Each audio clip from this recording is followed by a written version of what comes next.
Live from JMT Studios, it's time for Two Jersey Kids, the best video game podcast on the planet.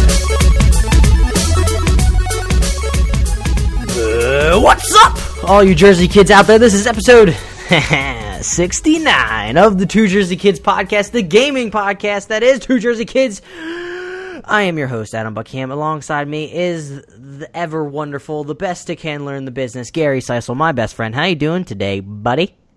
Doing well, sir. Happy to be here, talking games, doing the podcast. I'm always ready to talk games. It's never a dull moment when we sit here and converse.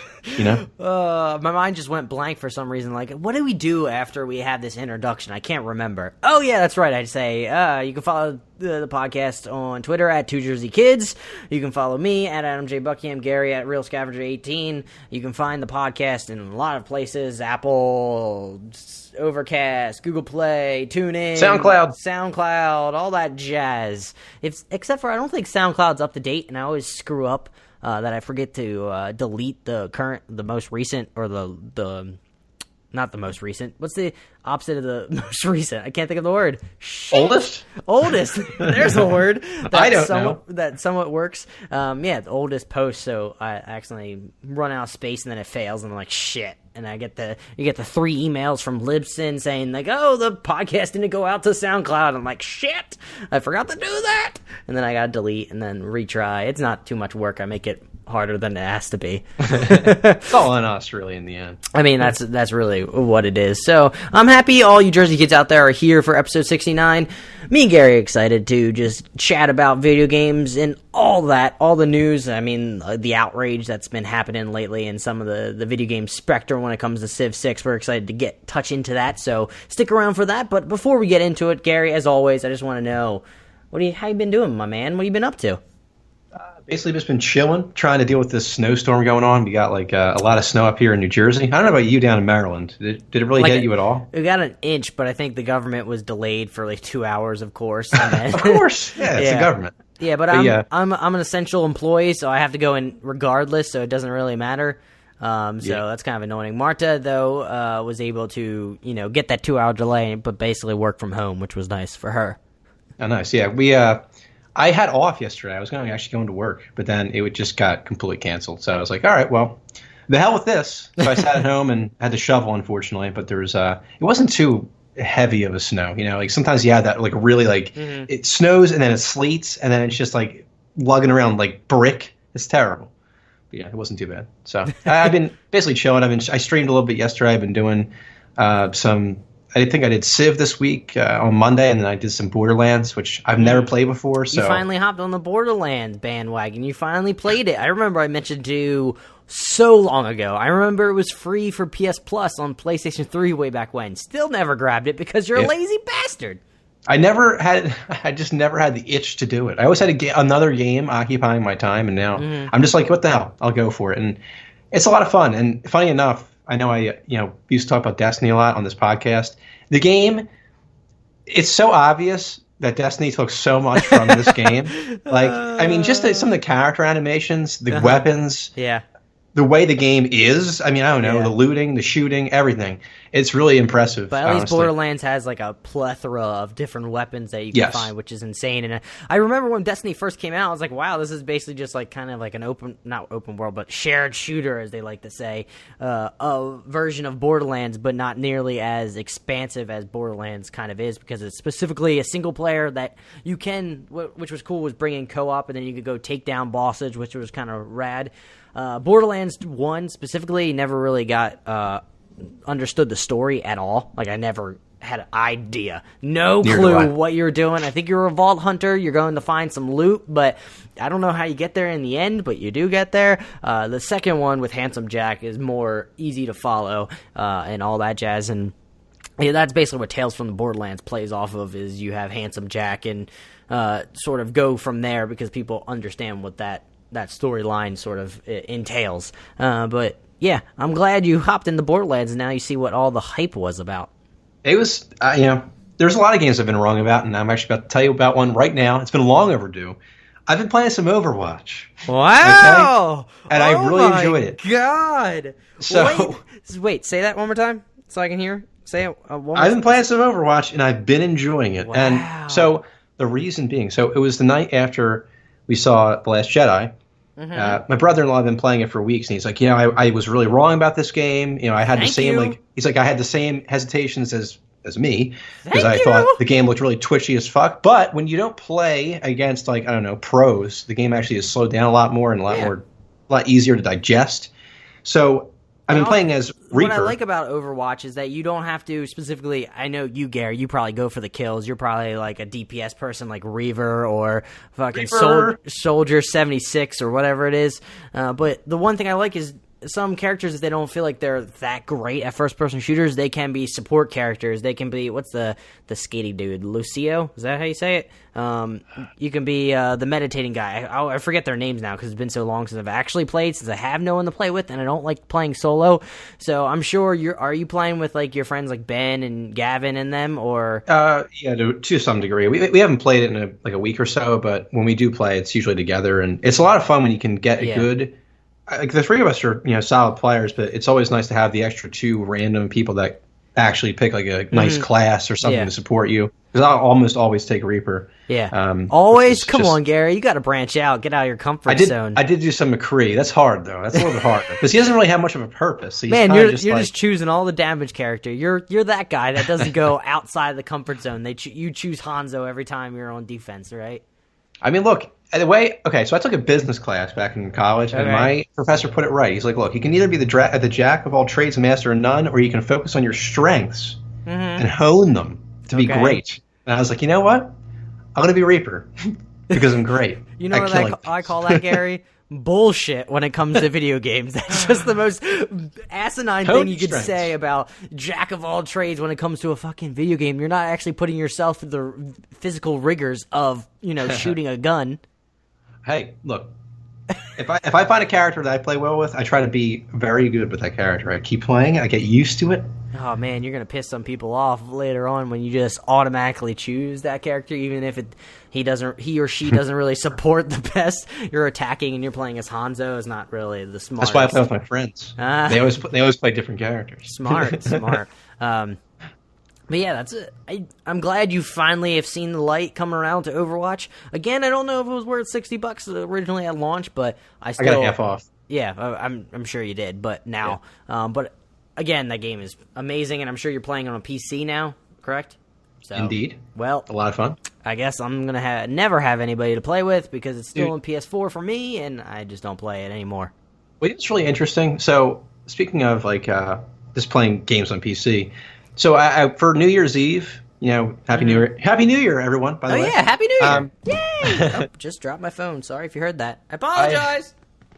It's all good, forgiven. But yeah, So I went out to my friend's house for New Year's Eve, and we were kind of just sitting around for most of the night, drinking and watching TV and stuff like that. But then he put on Call of Duty World War II, and so I haven't played a console game now in weeks, like a month probably now, and.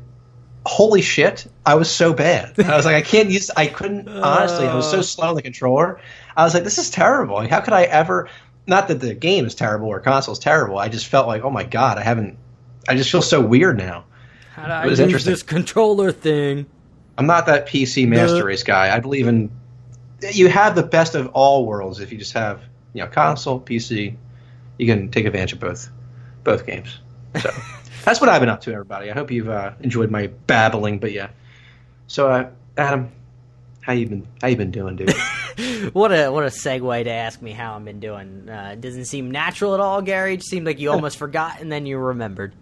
Well, I mean, you always, because see what happens is if I don't say how you doing, you say, oh, you didn't even ask me how I was doing, and it's like, all right, well, the whole shtick that we do every time we do Two Jersey Kids. Also, your beard is looking nice and flowy. If I could touch you through Skype, I would brush it right now, but I can't.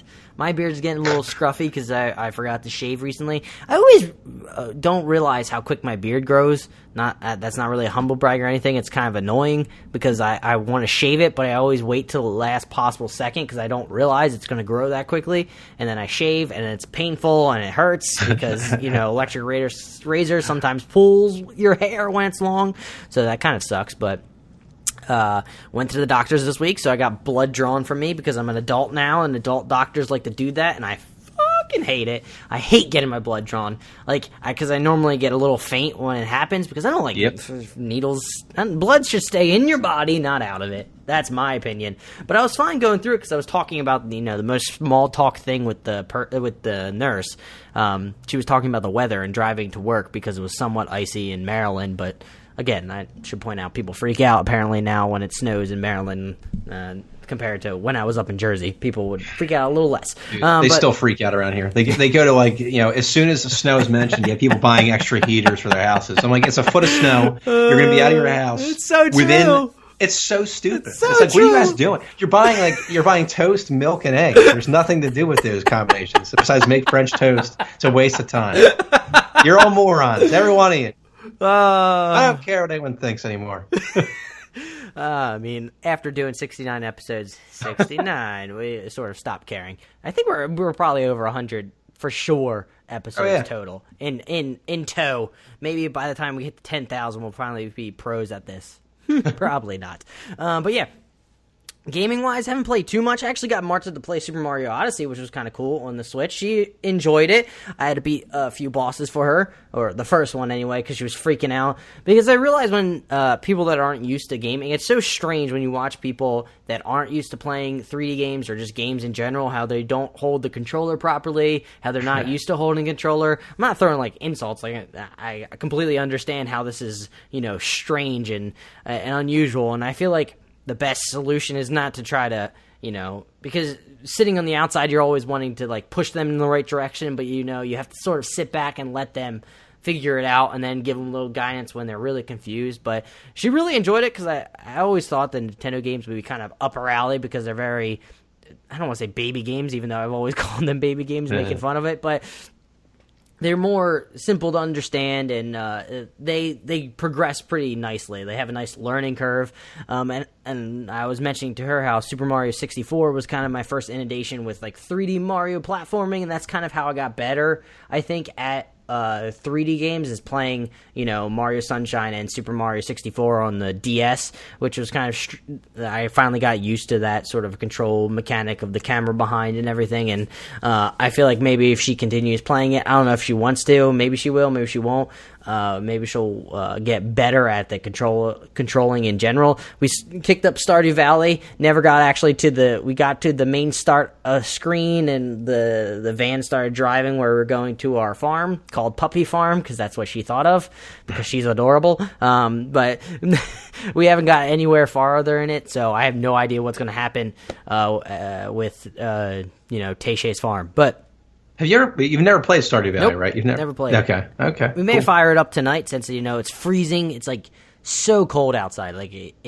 It's like when you go outside and you're outside for 2 minutes, your hands are numb, and you go back inside, and then you have the throbbing pain because blood is finally circulating back to your hands. It's such an uncomfortable feeling. I just hate that because this morning, because it was freezing, I had to go get gas, and then I had to put air in my tires, so my hands were just completely numb, and it just felt awful when I hopped back in the car and they started warming up. I mean, I wanted them to get warm, but I hate the process of them actually getting warm because it just feels uncomfortable. But that's about it for me gaming-wise. I mean, I've been checking out I don't know if it's not really a sponsorship because I know a lot of podcasts actually sponsored this app called Texture. It's where you actually pay I think I got a 14-day free trial, which then will change over to $6.99, but you get unlimited access to really high-class magazines. You have National Review, you have Popular Science, you have Time, you have Forbes, you have Fortune, you have all these magazines, but you get them all unlimited. And I actually, for the first time, I was doing it on my phone, which is kind of hard because you had to zoom in because they had full pictures of the magazine. And then I started using my iPad. I was like, oh, this is so much better because you can actually see the normal magazine pages. So I've been reading through that. Recently read, which I thought was fascinating because I don't know if I mentioned on this podcast or mentioned to you how I always had an infatuation with Greek and Roman mythology and all the stories that they were telling, because I always thought that Greek and Roman mythology was basically just storytelling. That's all it was. That's all you really, when you talk about it, there's just these massive stories and journeys that people go on, like Odysseus and all that jazz, Achilles and the battle, the Trojan War, and I always thought it was fascinating, and I always think it's fascinating how, civilizations back then explained certain things that were happening in the world. And I just read one where it was talking about the underworld and everything that's, the myth behind it, and how you enter the underworld, and how people had to take a kabasa or whatever it was called, which was basically the journey to the underworld to get something or gain knowledge. Or like Hercules went and captured Cerberus, the three-headed dog. If you've seen Kingdom Hearts, it's the gigantic three-headed dog. But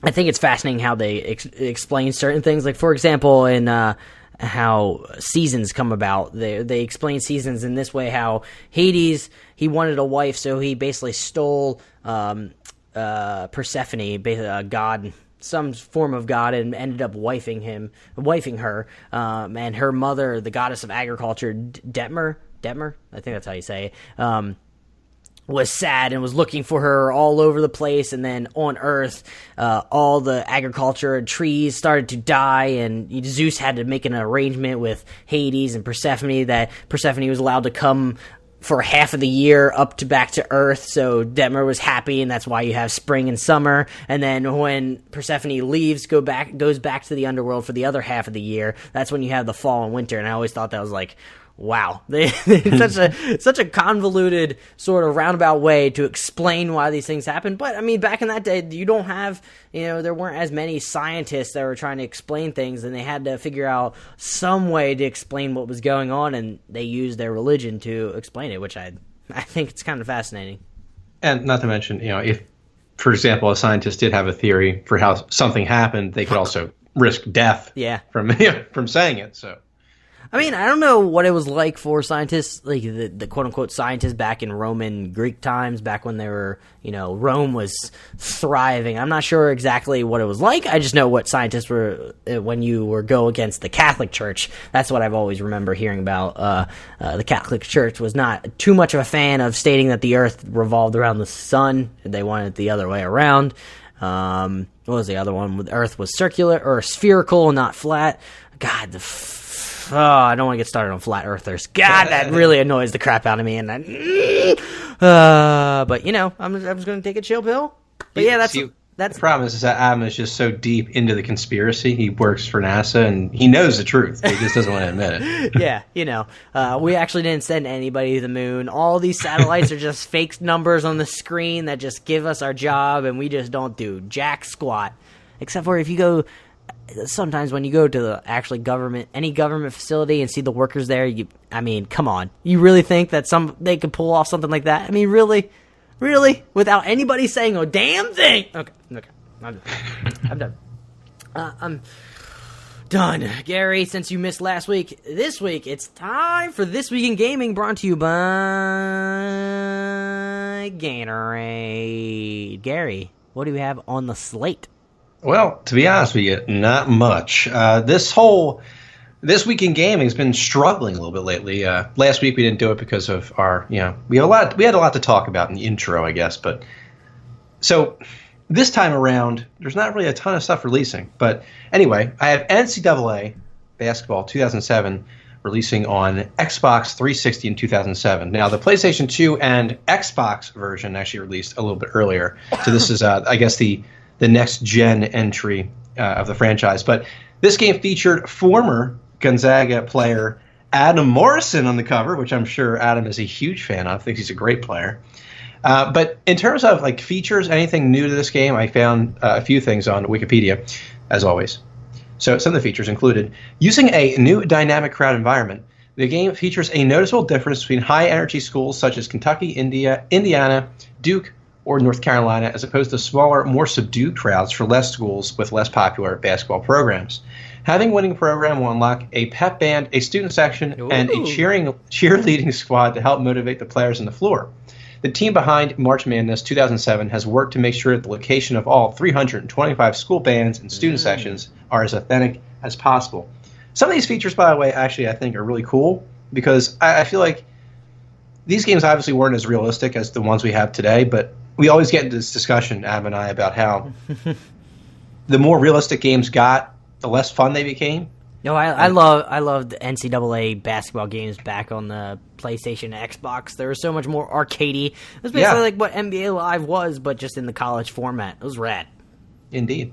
But continuing on, another feature. The ability to upgrade facilities makes it possible to upgrade the player's program success throughout the game. By completing challenges throughout the season, such as winning the home opener or signing high-profile recruits, lets players upgrade the facilities of your program, including a practice gym, a weight room, a study hall, and an injury clinic. With better facilities, players are more likely to land that prize recruit. Last feature, last monumental feature added into this game. The ability to interact with the crowd, opponents, and teammates allows the player to raise the intensity of the arena by performing well. Inversely, performing poorly will lower the intensity, making it difficult to make a comeback. Intensity points earned can be used to interact with the mascot, the cheerleaders, the pep band, or the crowd. Now, this is one thing, okay? I don't understand what it is anymore about sports games. I don't know if it's different for Madden or whatever, but like whatever happened to the crowd in the game? You know, you don't hear like, especially in NHL, for example, you score like a big goal and there's no difference whatsoever. It's not even a crowd noise, really. It's just like a goal horn goes off. Yet these games, you had like players interacting with crowds and cheerleaders. I just think that these older sports games were ahead of their time. I think they focus more on the crowds in NCAA games specifically because of the student section, and you know they always talk about how crowds in college games affect more. Even though I feel like it's the same thing in professional, but I mean they don't mention it as much because professional sports athletes should overcome it and not worry so much. But I remember playing these type of games, and like if you're on a away game, the crowd would be rocking, your controller would be shaking, the screen would be shaking, it would mess up your free throws. It sort of added something to the atmosphere, and they try to make the crowd like basically a 11th player, I guess you could say, in these basketball games, along with 12th man on in football. Yeah. No, I just think these games were so ahead of their time. It was like before the graphics could make the game look good, the game just felt good. It felt fun. There were so many different things you could do. I remember NHL 2K was famous, I think, for being more fun, even though it was more arcadey. It was still more fun because it had a deeper game. It wasn't just like, oh, well, this is, it's supposed to be the most realistic game. But, that's just kind of how I feel about it. I remember playing I think the last NCAA game I played was the 2010 version. I think it was the last NCAA game to be made before they just stopped making them for some reason. But I remember making playing as like Rutgers, for example, and they're not like a big basketball school by any means. But you go to the national championship anyway and win. It was always awesome. You're just overcoming the odds. Exactly. I always love it. I did love building up programs, and that's what I love in all sporting games is building up your own team or the franchise that you love, who is crappy at the moment. Building them up and being the GM or the athletic director, I guess in this case, where you're building up a certain program. But I was never able to play University of Maryland basketball because I never really liked them back when these games came out. I mean, when I was finally, committed to University of Maryland, I think NCAA basketball sort of stopped making games. I mean, what was it? The last one you said was 2010? 2010, yeah. So that would have been 2009, I feel like they would have released it, right? The end of 2009 for 2010? I think that's how their schedules work. It was released on November 17, 2009, and featured Blake Griffin on the cover, by the way. Oh, wow.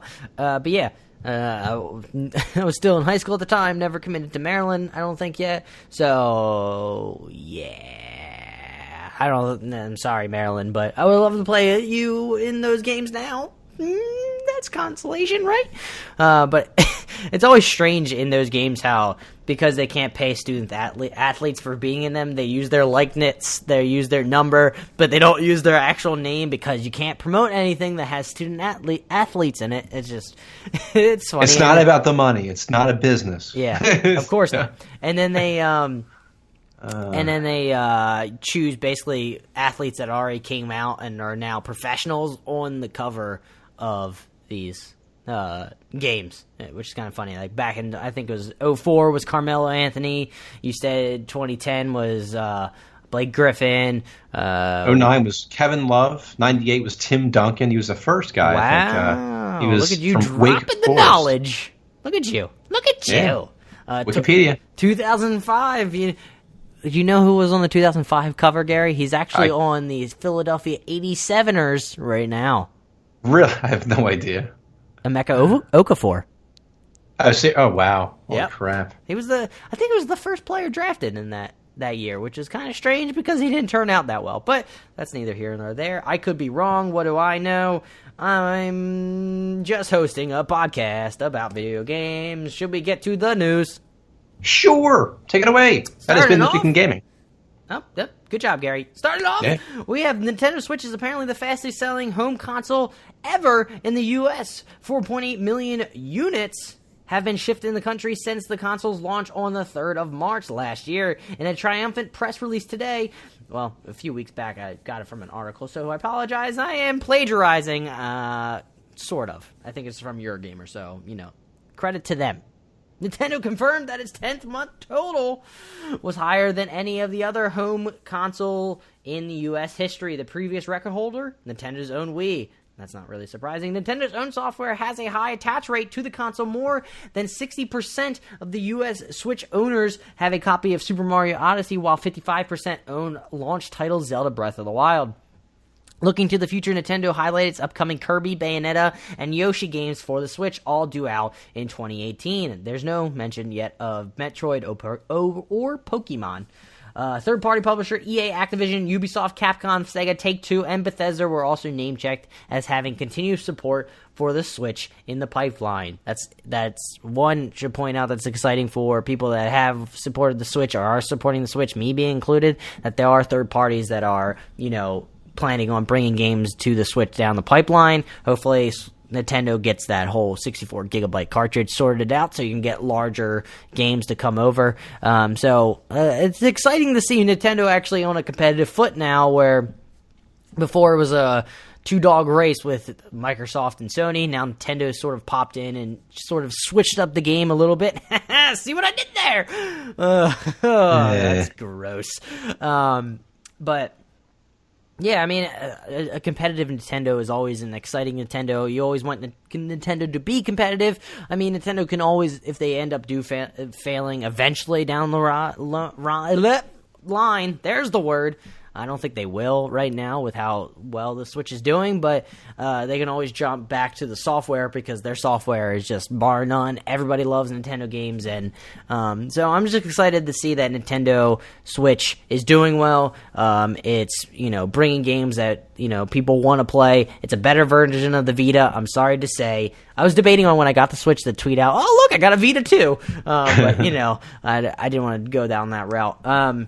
But it's bringing, now gen games to a handheld hybrid. It's going on to, you can project it on the TV, do a whole different slew of things. It adds a lot of variety. And I think a lot of people do enjoy the handheld portion mode of the console in general, allowing you to take it on the go. I mean, I just feel like Nintendo with this console has sort of changed up the game enough where, it makes Sony and Microsoft, look in the rearview mirror like, shit, they're coming up fast. They hit NOS. Hell yeah. And honestly, like you were saying something about, Nintendo being competitive. You want, as a video game fan, if you're not a fanboy, you should want all these companies to release successful products, whether that's Xbox, PlayStation, Nintendo, it doesn't really matter. You want them to be successful, so it encourages. If Xbox comes out with a great console tomorrow and it just blows PS4 out of the water or blows the PS5 out of the water, you want that to happen because you want to see PlayStation or Sony step up their game, make a better product, and, innovate. That's what you want to see. You want to see a competitive industry. And, I have to say, with Nintendo, their own software, it really says a lot about them. I feel like, I always kind of knock on Nintendo games because I think they're kind of like, as you were saying earlier, kind of kid games, even though they're not really. I mean, I guess they're for everybody, you could say. Yeah. But it really says a lot about them because I don't really know if there's a lot of companies like Nintendo that have this type of, I'm trying to look for the word, but this type of relationship with their consumer where people buy Nintendo for Nintendo games. They buy Nintendo because there's Super Mario, there's Kirby, there's Yoshi, there's all those characters. It's not like with Microsoft or Sony, you don't hear somebody say, "Oh, I'm buying PlayStation for Uncharted." That might be a reason why, but it's not like, "Oh, I'm buying it for Drake." No one says that. No one says, there's not they have characters on Nintendo that people will buy a console for. But it's crazy. When those characters are sort of associated with certain games. I mean, you have Link, and then you have Legend of Zelda. Yeah. Zelda goes to Zelda. I mean, they're sort of associated with the game titles in general. But I think... But a lot of them overlap, though. Like, a lot of them are intertwined in some way. So, like, they still have, like, that standalone power. Like, Super Mario is just, like, known by everybody. That's true. Everybody knows who Mario and hopefully Luigi is. The poor older. Is it older? I can't remember. Is Luigi older or younger? I don't know. I don't fucking know. But what was I going to say? I was going to say something? Oh, yeah. I think Sony is the next company up that has that sort of association because they've been around, I guess, quote unquote second longest, with hardware and products that they're shipping, software that they're creating. I mean, you see that now they have their own conference that they have every year now, and people go specifically to see what PlayStation is up to. They're excited about the first party games that PlayStation is going to be released. People go there with their Vitas because they don't want their Vita to die. I'm sorry, the Switch is now out. It's kind of second fiddle to me. I'm sorry, Vita. I loved you, but, I mean, Switch does it better. It's just how it is. That's what happens. But, yeah, I think Nintendo does have that connection with fan bases. What Nintendo had to do, which is what they sort of have... stumbled in because they've made some questionable mistakes when it came to the Switch. It seemed like they pushed it out really quick, and maybe they didn't flush out everything they wanted to accomplish prior, because I feel like, this past holiday season was probably when they initially wanted to release it, but they pushed it sooner because, Wii U wasn't doing as well, and I feel like they wanted to get something out there. But, I mean, what do I know? That's just how I feel about it. I don't have any facts, so don't go on me that. Go quote me on that. But it just seems like they finally listen to what the consumers want from Nintendo. I mean, they always love Nintendo games, but if you're not going to give them a product that they actually respect and enjoy, I mean, the Wii U was sort of, as we said all along, is like a Fisher-Price toy. That's basically what it was. It was sort of, if you make basically a baby product for consumers, they're going to treat it like a baby product and not want it just because the way it feels. You want to be treated like an adult, I guess, that are purchasing these games and having the Switch that's more modern looking, more sleek, more up to date with modern technology and what they look like. I feel like that's where people are like, oh yeah, I can hop back on Nintendo now. They're actually building something for me, not building something for, my kids. Yeah, exactly. Precisely.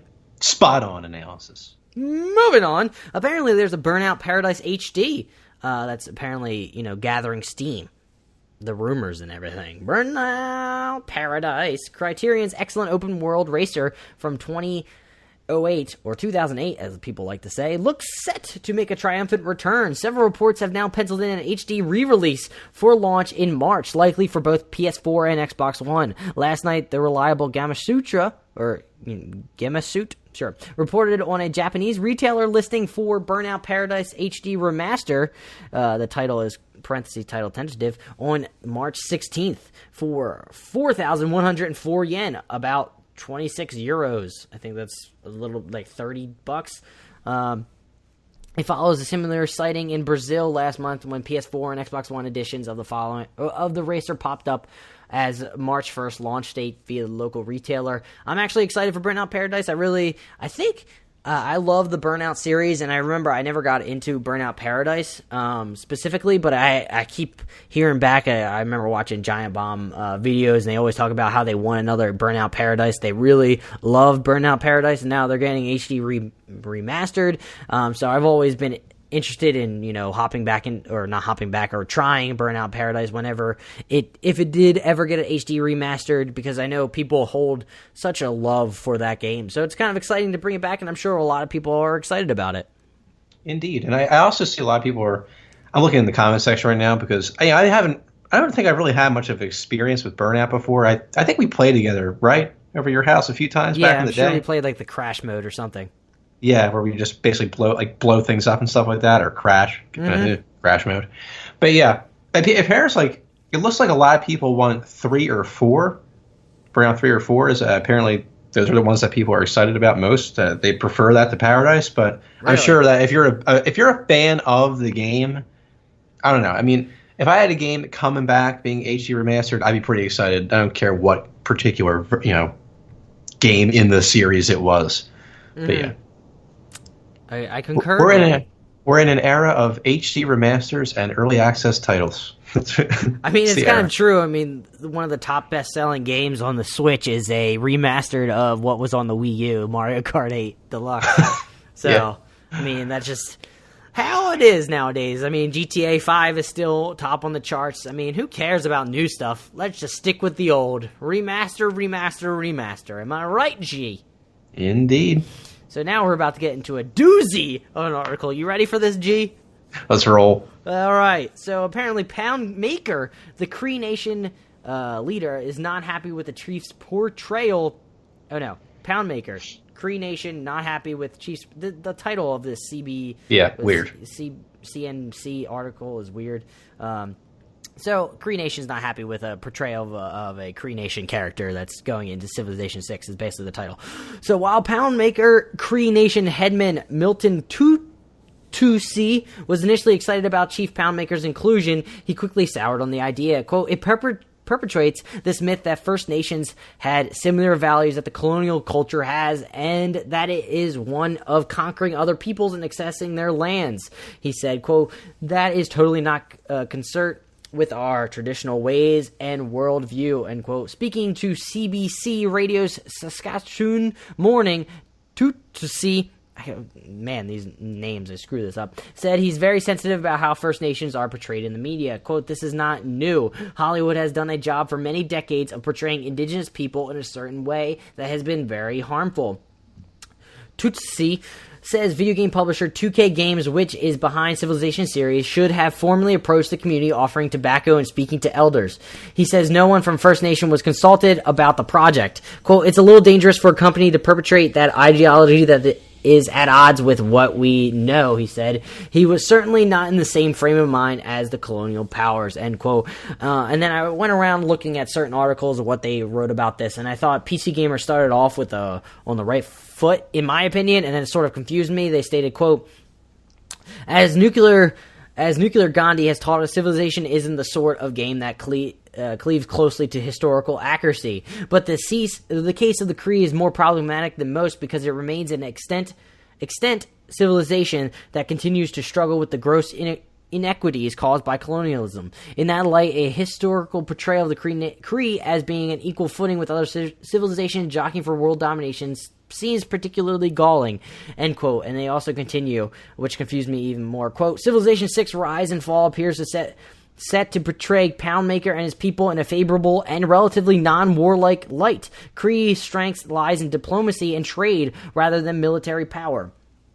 So I sort of have to respond to that PC Gamer article, and also in general, because it doesn't seem like Tutsi knows what Civilization 6 actually is. It just seems like he is upset that it's part of a game. I mean, it is just a video game. That's all it is. I mean, it's not like a bad portrayal like you see in Hollywood all the time where they portray indigenous people as, warlike and, scary. I mean, look at Westworld, and they always portray the indigenous people as, savages, I guess. Yeah. I think they sort of make fun of it too, in that light. But in that extent, this is a video game where PC Gamer mentioned that Gandhi can be a crazy warmongering person.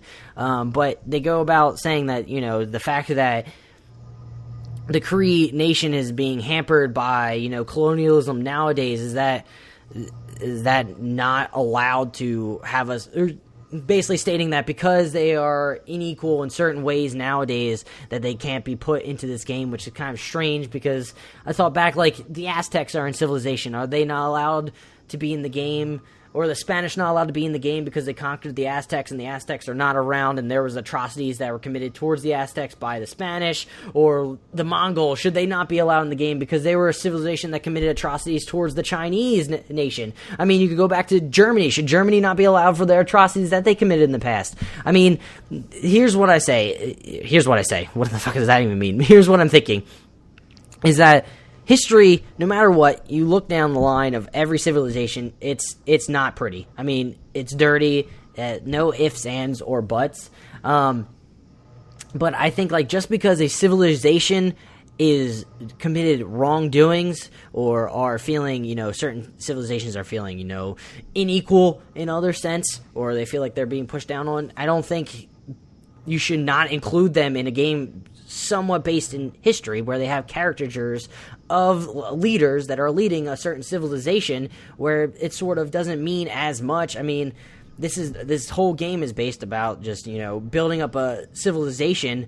I remember you could build up an Aztec civilization and they can conquer the world through diplomacy, which is strange. I mean, there's no really actually historical basis to a lot of these games. But the main thing is, I thought, is that you allow having the Cree Nation into this. It allows people to actually go through and read who actually is Poundmaker, who's the Cree Nation, why are they in this game, why are they so significant. And I think Civ, if I'm wrong, I'm pretty certain Civ has certain sections in the game where you can actually read about leaders. Am I wrong, Gary? I believe you are correct, by the way, about that. Okay. There's a Civlopedia where you can look up all types of stuff pertaining to the game. Man,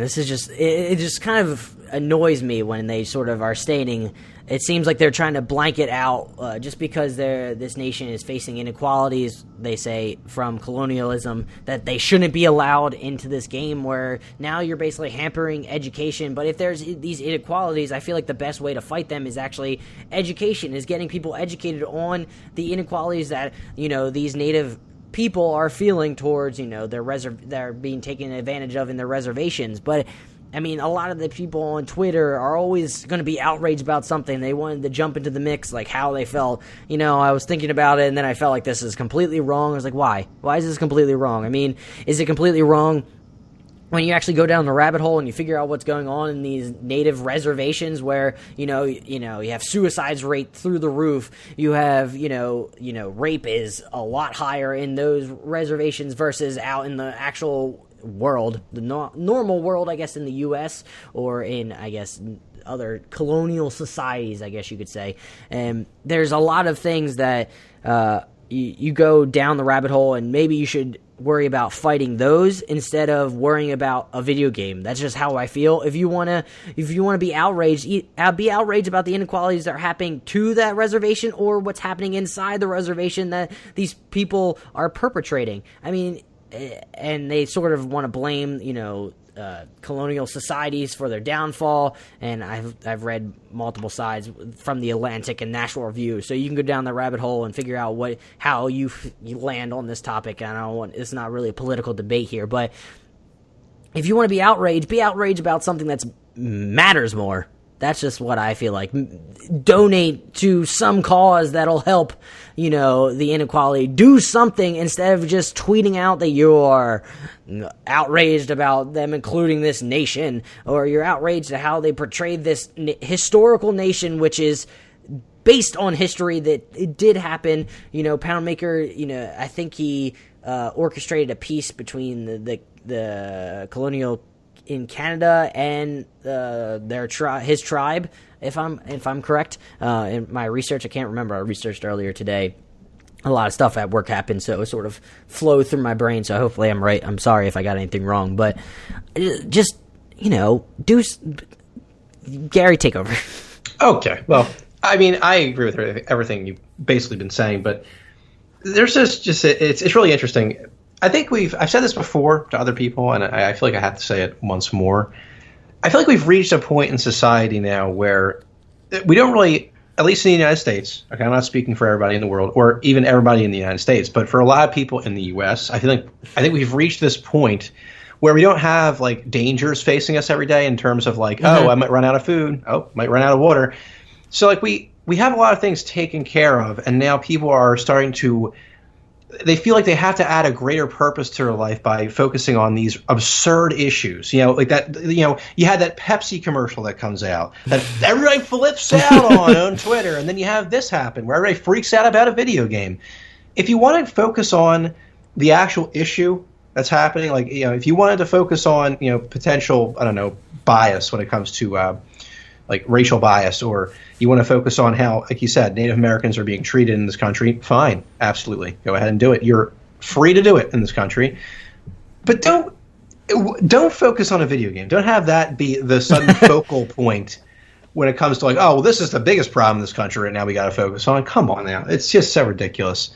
And again, as always, you have social media. They fuel the fire. It's like this lazy. It's just the laziest form of activism in this country. You can sit back on a keyboard and just type how you feel, and you think you're making a difference. You're not. Sorry, hate to break it to you, but it's just really annoying. This whole thing's ridiculous. Yeah, and I respect the people that are actually going out. They feel like they are quote unquote outraged, or they're upset about what's happening, and they actually go out and do something about it. They donate to charity, or they go work at a nonprofit that is trying to help, or focusing on these issues, and they actually go out and research it, and they are more understanding of it. And I guarantee you the research that I went into when I searched this is a lot more than what people were stating on Twitter. They just saw that this one person, because he was part of the Cree Nation, was upset that this person was part of a video game, and they're just going to hop on the bandwagon. I guarantee you that. Happens all the time. And, you can have your biases. I know I have mine. But I've always tried – I don't know. I'm not trying to, toot my own horn or anything. But whenever I see stuff online – I don't usually believe it 100%. I always kind of I look more into it. Like if I see something crazy, like this guy, he killed a person and got away with it. Mm-hmm. I want to go online and I'm going to read more about it and try to get an idea. But it just seems that there's a lot of people out there now that want to condemn things without knowing anything. Or fuel the narrative that they're trying to push. I mean, you see that all the time. I mean, I don't want to give an example of the politically charged example, but we can talk about what information have we seen from a lot of people that I follow on Twitter, like in the normal news sites, about the Las Vegas shooting. Yeah. That happened recently, but you don't hear much about it anymore, and I don't know why. I feel like there's more important things that we should be discussing about what happened at Las Vegas or prior, and that information should be pushed farther or higher up on the Twitter feed or on news articles. But we're just talking about a video game character because it's all distractions. Outrage. Well, it's like as soon as something crazy happens, it takes something terrible happening for somebody to suddenly want to do anything.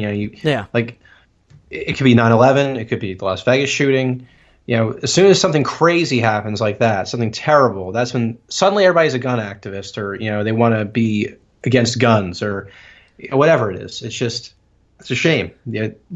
People's attention spans now, especially with social media, are 3 seconds long.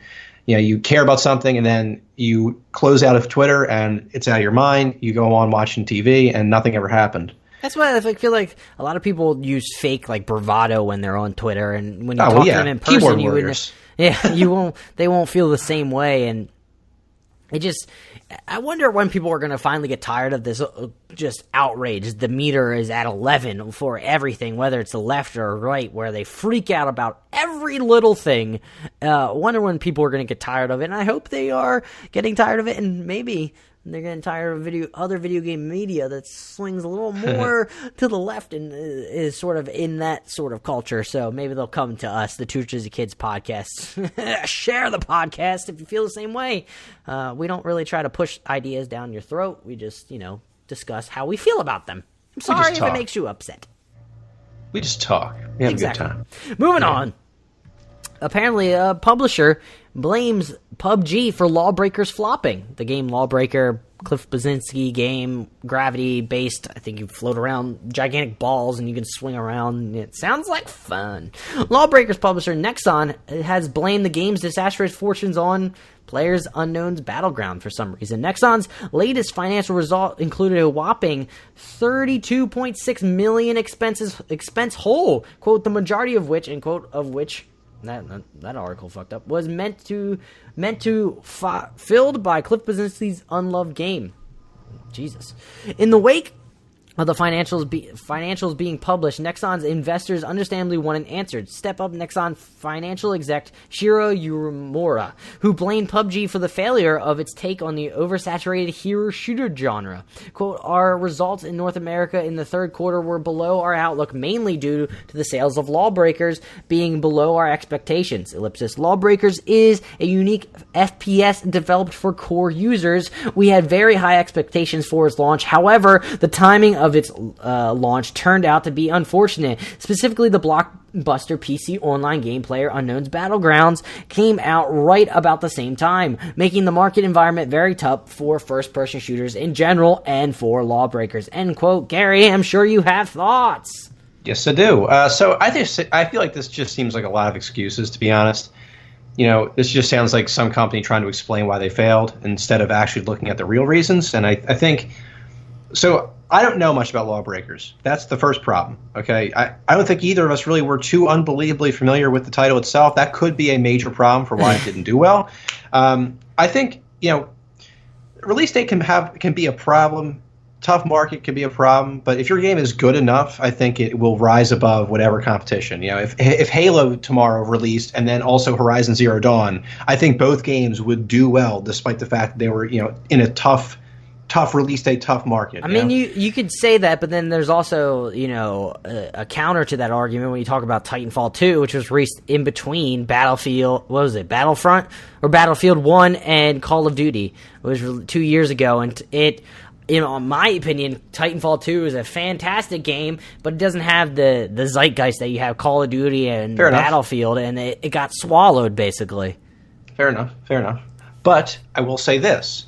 So I've been looking at, again, some of the comments, some of the reactions from some people, and there was a guy saying that Lawbreakers, it was a good, polished game. It was really polished, more polished than PUBG, for example, but it just wasn't different.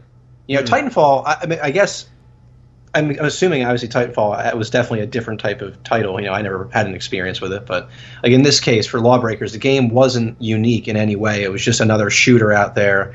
Whereas PUBG, obviously, it was, I guess first you could say... its kind. Yeah, offered something different.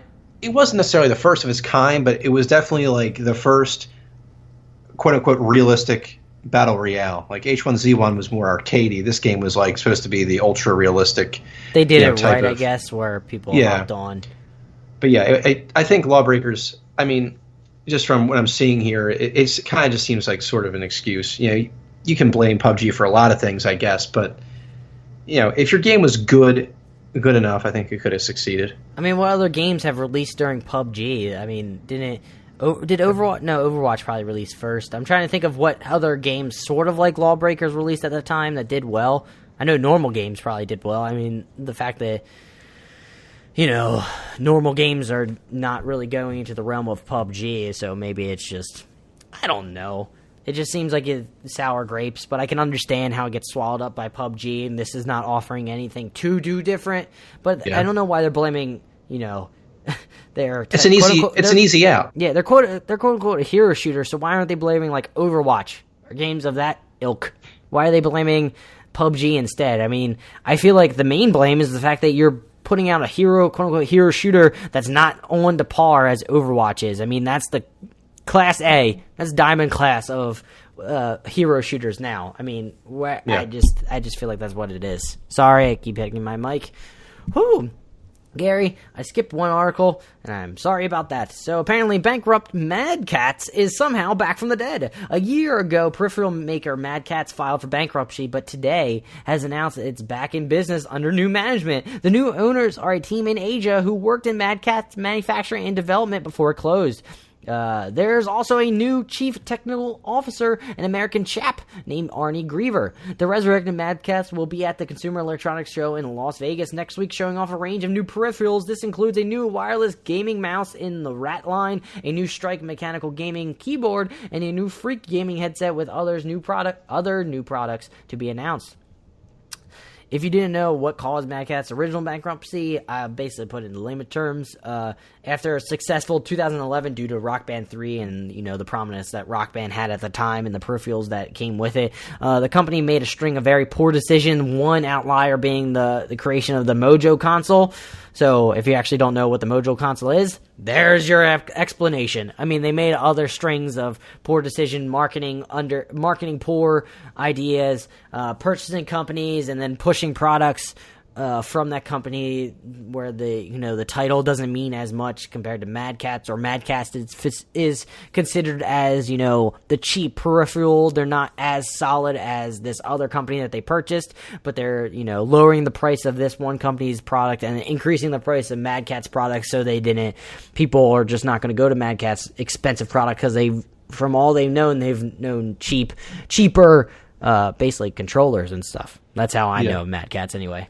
Yeah, honestly, Mad Catz, I just remember, it's distinctly, from my childhood, because I don't really see it much anymore, but, from when I was a kid, I remember just always having a friend who had a Mad Catz controller. It was always the same one, basically. It was it always felt kind of cheap, to be honest. It looked cool. But it was definitely cheap. But it always had one of those fans in both of the grips, to cool off your hands to reduce sweating. Sure, yeah. But yeah, that's what I remember Mad Catz for. But yeah, that's pretty much all I gotta say about that. Have you ever worked up a sweat playing a video game? Not really, unless it's hot in the room. That would be the only reason why. But I never was so intense into a game where I'm dripping sweat. Yeah. Moving on to our final article, PUBG-like Battlegrounds game mode coming to hero shooter Paladins. Paladins, a free-to-play hero shooter that has previously been compared to Overwatch, is launching a PlayerUnknown's Battlegrounds-like Battle Royale mode. The new mode is simply called Battlegrounds and is coming to Paladins at some point in 2018. Battlegrounds will spawn 100 players into a massive map that developer Hi-Rez says is over 300 times the size of the typical Paladin siege map. Success in Battlegrounds will involve exploring the territory and looting its outposts for gear.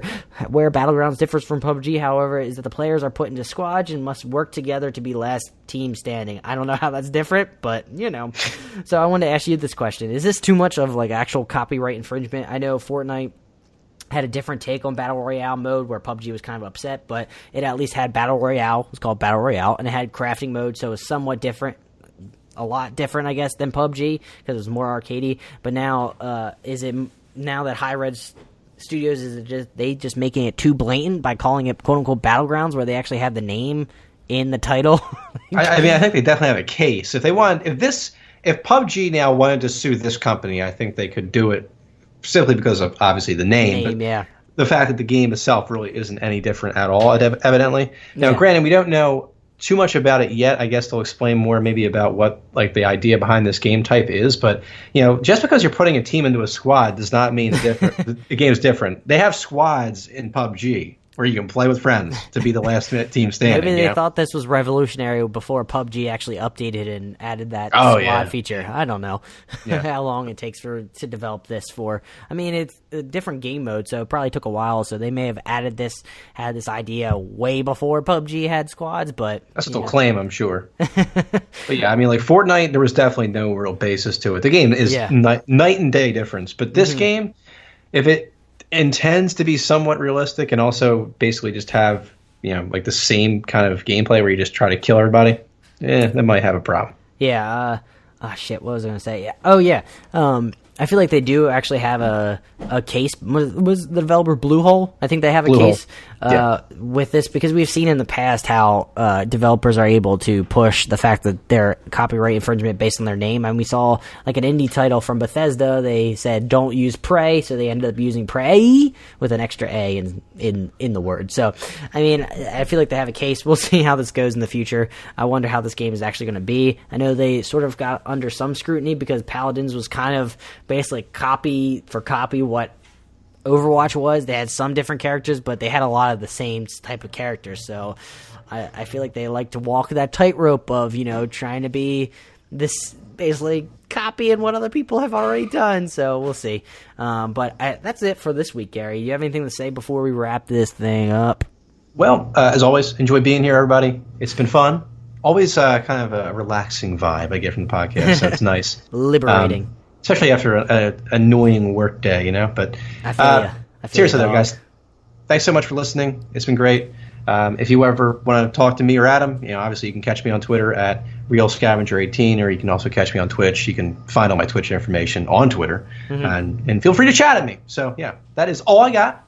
Adam, take it away. Thank you guys for sticking with us this whole entire time. Please remember, hit that subscribe button if you're a new listener and somebody shared this with you and you actually like what we say because we're so smart. But yeah, hit that subscribe button, become a Jersey Kid. I know that's exciting.